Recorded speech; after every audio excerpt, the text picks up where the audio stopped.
Hello everyone and welcome to Abundantly Minimal. My name is Sarah and thank you for joining us for Minimal May.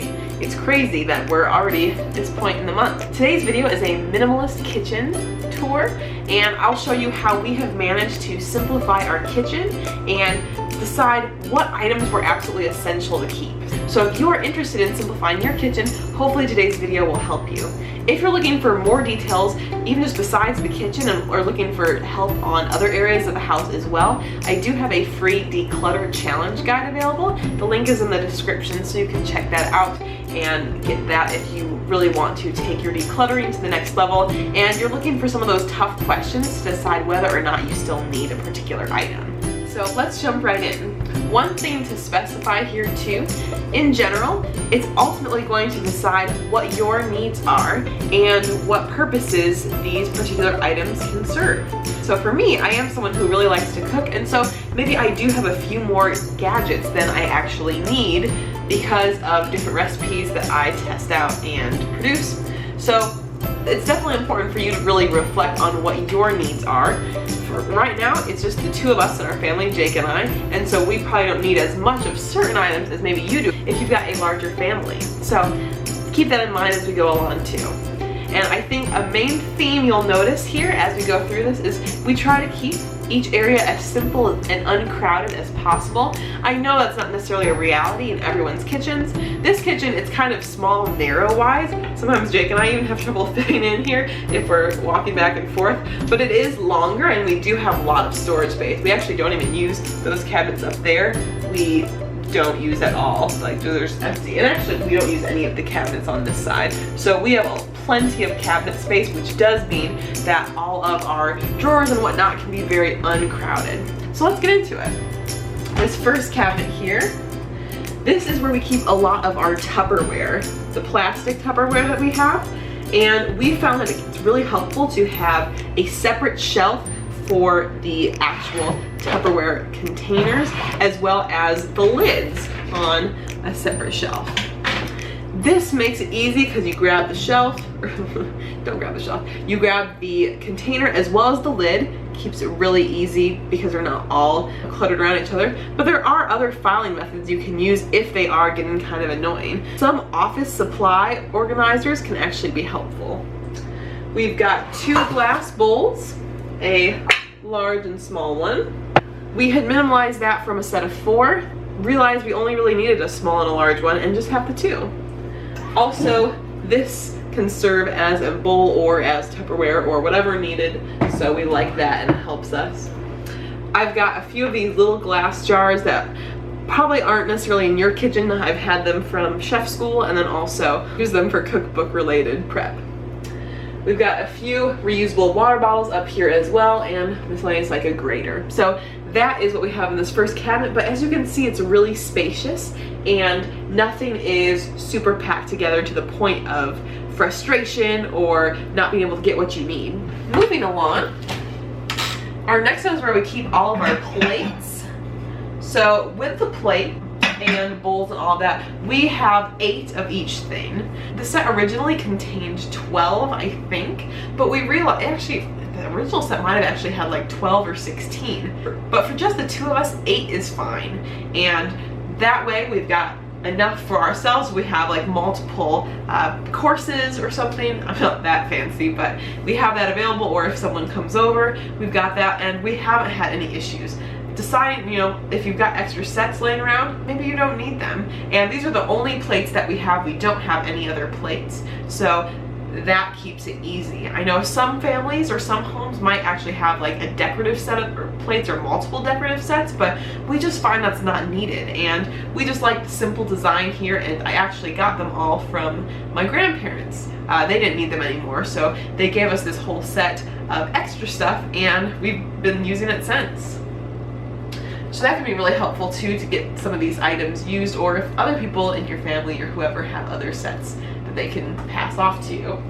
We've got a liquid measuring cup. I use this a lot. A few mugs. Some families have a lot of mugs. We've simplified, I think total, I know I've gotten some that were washed earlier, but we've got about 5 or 6 mugs.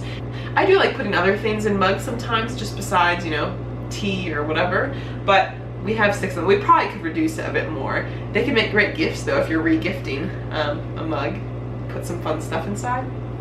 We've got our glasses here too. That's something that you might be able to simplify.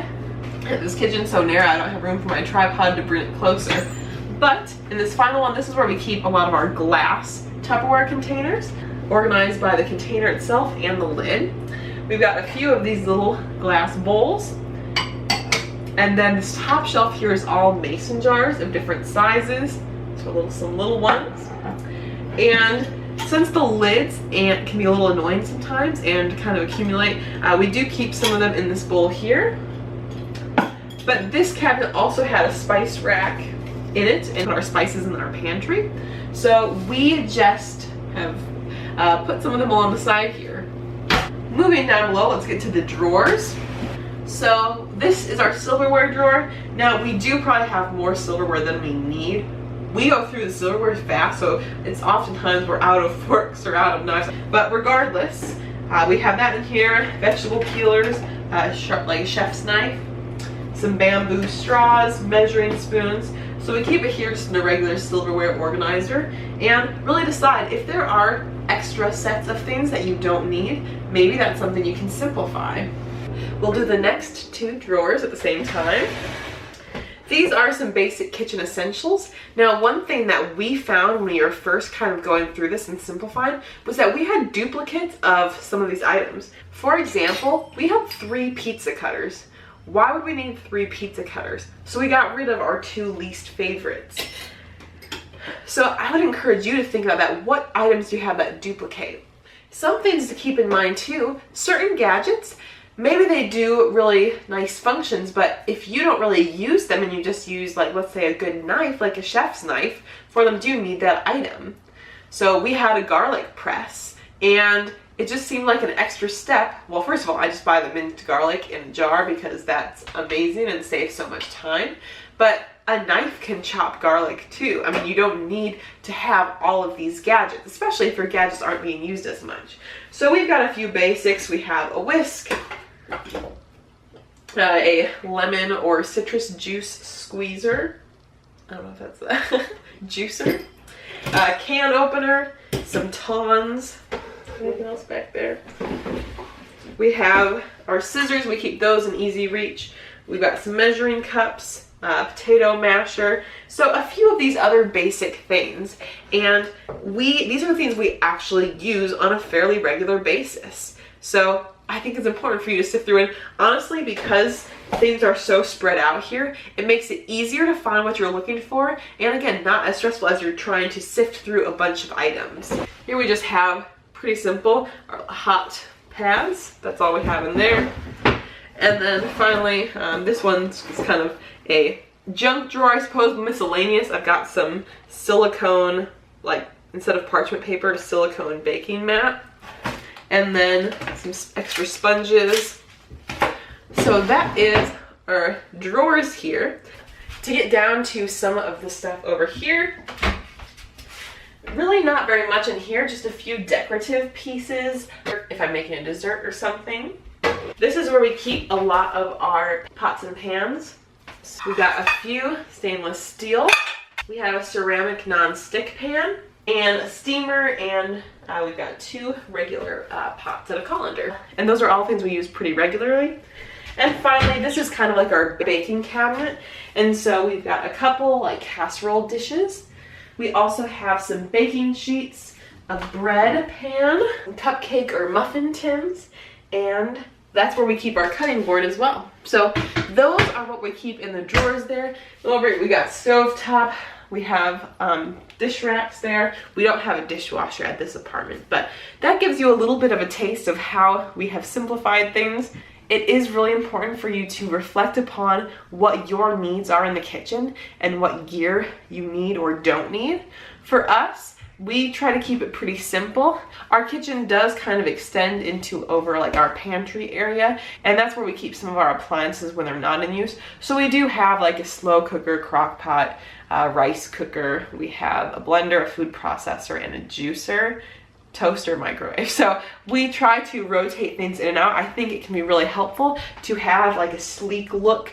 And I know for myself, I'm a lot more motivated. I mean, I'm motivated to cook all the time, but I'm much more excited to cook if there's not a bunch of stuff out. So, I mean, this is where we'll have food prep set up. So I'll bring out the slow cooker, or I'll bring out the rice cooker. We just made a bunch of juice the other day. Side note, I love celery juice. I'd read about all the health benefits and it was really good. So I've got some fine. When I do make juice, I make a bunch and then freeze some of it and like gradually enjoy it. So I'm very excited about that. But anyway, I'll make that stuff here and then put the items away when I'm not needing them, because those aren't items I necessarily use every day. All of the blender is pretty close to every day. So I hope this video was helpful to you. If you enjoy this video and want to stay tuned for our other Minimal May videos, feel free to hit that subscribe button. It means a lot and really helps out our channel. Otherwise though, I'll see you tomorrow for the next video. Bye guys!